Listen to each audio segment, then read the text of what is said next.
Hi, I'm Monica. My friends call me Mo. Welcome to Bible in a Year with Mo. Today is day 20, so I am going to be reading Genesis 20, Psalm 20, and Matthew 20. Thank you for joining me. I'm going to dive right in. Okay, Genesis chapter 20. Now Abraham moved on from there into the region of the Negev and lived between Kadesh and Shur. For a while he stayed in Gerar, and there Abraham said of his wife Sarah, "She is my sister." Then Abimelech, king of Gerar, sent for Sarah and took her. But God came to Abimelech in a dream one night and said to him, "You are as good as dead because of the woman you have taken. She's a married woman." Now Abimelech had not gone near her, so he said, "Lord, will you destroy an innocent nation? Did he not say to me, 'She is my sister'? And didn't she also say, 'He is my brother'? I've done this with a clear conscience, and clean hands." Then God said to him in the dream, "Yes, I know you did this with a clear conscience, and so I've kept you from sinning against me. That's why I did not let you touch her. Now return the man's wife, for he is a prophet, and he will pray for you, and you will live. But if you do not return her, you may be sure that you and all yours will die." Early the next morning, Abimelech summoned all his officials, and when he told them all that had happened, they were very much afraid. Then Abimelech called Abraham in and said, "What have you done to us? How have I wronged you that you have brought such guilt upon me and my kingdom? You have done things to me that should not be done." And Abimelech asked Abraham, "What was your reason for doing this?" Abraham replied, "I said to myself, 'There's surely no fear of God in this place, and they will kill me because of my wife. Besides, she really is my sister, the daughter of my father, though not of my mother, and she became my wife. And when God had me wander from my father's household, I said to her, this is how you can show love to me. Everywhere we go, say of me, 'He is my brother.'" Then Abimelech brought sheep and cattle and male and female slaves and gave them to Abraham. And he returned Sarah, his wife, to him. And Abimelech said, "My land is before you. Live wherever you like." To Sarah he said, "I'm giving your brother 1,000 shekels of silver. This is to cover the offense against you before all who are with you. You are completely vindicated." Then Abraham prayed to God, and God healed Abimelech, his wife, and his slave girls, so they could have children again. For the Lord had closed up every womb in Abimelech's household because of Abraham's wife Sarah. Wow. Okay, Psalm 20. Psalm 20. May the Lord answer you when you are in distress. May the name of the God of Jacob protect you.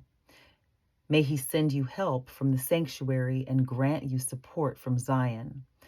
May he remember all your sacrifices and accept your burnt offerings.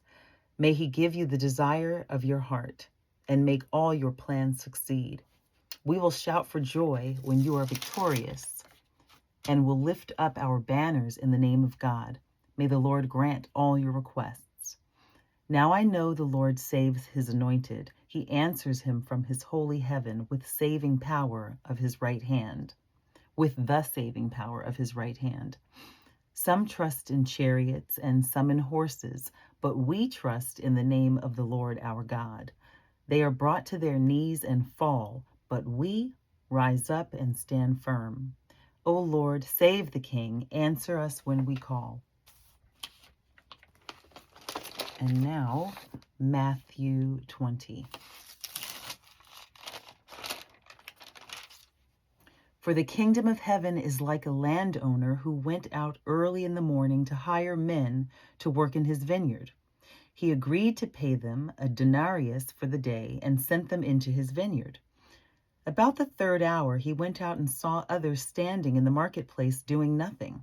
He told them, "You also go and work in my vineyard, and I will pay you whatever is right." So they went. He went out again about the 6th hour and the 9th hour and did the same thing. About the 11th hour, he went out and found still others standing around. He asked them, "Why have you been standing here all day long, doing nothing?" "Because no one's hired us," they answered. He said to them, "You also go and work in my vineyard." When evening came, the owner of the vineyard said to his foreman, "Call the workers and pay them their wages, beginning with the last ones hired and going on to the first." The workers who were hired about the 11th hour came, and each received a denarius. So when those came who were hired first, they expected to receive more. But each one of them also received a denarius. When they received it, they began to grumble against the landowner. "These men who were hired last worked only 1 hour," they said, "and you have made them equal to us who have borne the burden of the work and the heat of the day." But he answered one of them, "Friend, I am not being unfair to you. Didn't you agree to work for a denarius? Take your pay and go. I want to give the man who was hired last the same as I gave you. Don't I have the right to do what I want with my own money? Or are you envious because I am generous? So the last will be first, and the first will be last." Now, as Jesus was going up to Jerusalem, he took the 12 disciples aside and said to them, "We are going up to Jerusalem, and the Son of Man will be betrayed to the chief priests and the teachers of the law. They will condemn him to death and will turn him over to the Gentiles to be mocked and flogged and crucified. On the third day, he will be raised to life." Then the mother of Zebedee's sons came to Jesus with her sons, and kneeling down, asked a favor of him. "What is it that you'd like?" he asked. If I'm being "What is it you want?" he asked. She said, "Grant that one of these 2 sons of mine may sit at your right and the other at your left in your kingdom." "You don't know what you're asking," Jesus said to them. "Can you drink the cup I am going to drink?" "We can," they answered. Jesus said to them, "You will indeed drink from my cup, but to sit at my right or left is not for me to grant. These places belong to those for whom they have been prepared by my Father." When the 10 heard about this, they were indignant with the 2 brothers. Jesus called them together and said, "You know that the rulers of the Gentiles lord it over them, and their high officials exercise authority over them. Not so with you. Instead, whoever wants to become great among you must be your servant, and whoever wants to be first must be your slave, just as the Son of Man did not come to be served, but to serve, and to give his life as a ransom for many." As Jesus and his disciples were leaving Jericho, a large crowd followed him. 2 blind men were sitting by the roadside, and when they heard that Jesus was going by, they shouted, "Lord, Son of David, have mercy on us." The crowd rebuked them and told them to be quiet, but they shouted all the louder, "Lord, Son of David, have mercy on us." Jesus stopped and called them. "What do you want me to do for you?" he asked. "Lord," they answered, "we want our sight." Jesus had compassion on them and touched their eyes. Immediately they received their sight and followed him. And that concludes day 20. Thank you so much for joining me here at Bible in a Year with Mo. And you're always welcome, and I look forward to you joining me tomorrow for day 21. Peace and blessings.